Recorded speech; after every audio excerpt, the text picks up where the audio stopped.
A isomeria plana é caracterizada por isômeros com diferentes fórmulas estruturais planas.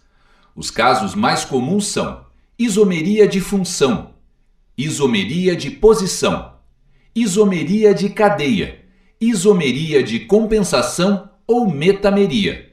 Em geral, a diferença de cada caso está na própria nomenclatura da isomeria.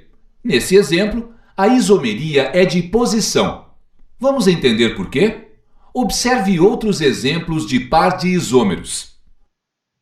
Compare os seguintes compostos. Observe que tanto um quanto o outro composto têm a mesma fórmula molecular. Porém, diferem em relação aos grupos funcionais presentes em suas estruturas.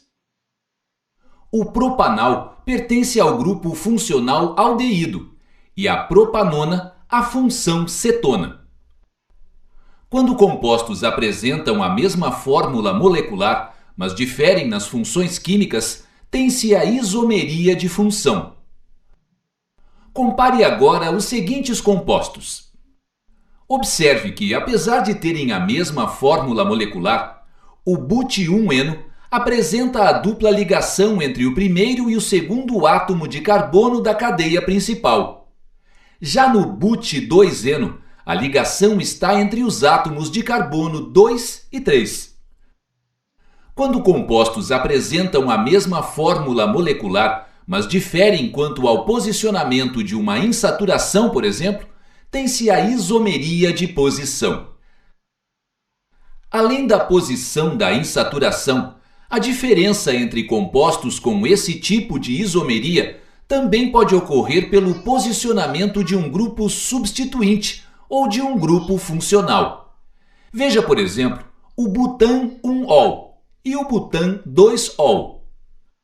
Ambos apresentam a mesma fórmula molecular, C4H9OH. Entretanto, diferem quanto à posição do grupo OH, ou seja, são isômeros de posição.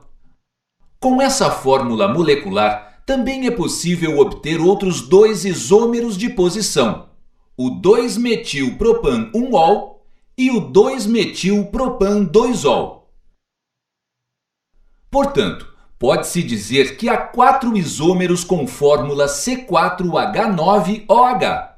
Porém, ao compararmos o butan-1-ol e o 2-metilpropan-1-ol, é possível observar que a diferença entre eles não é a posição do grupo funcional. Observe. A diferença entre esses compostos é a cadeia carbônica. Enquanto o butan-1-ol possui cadeia normal, no 2-metilpropan-1-ol a cadeia é ramificada.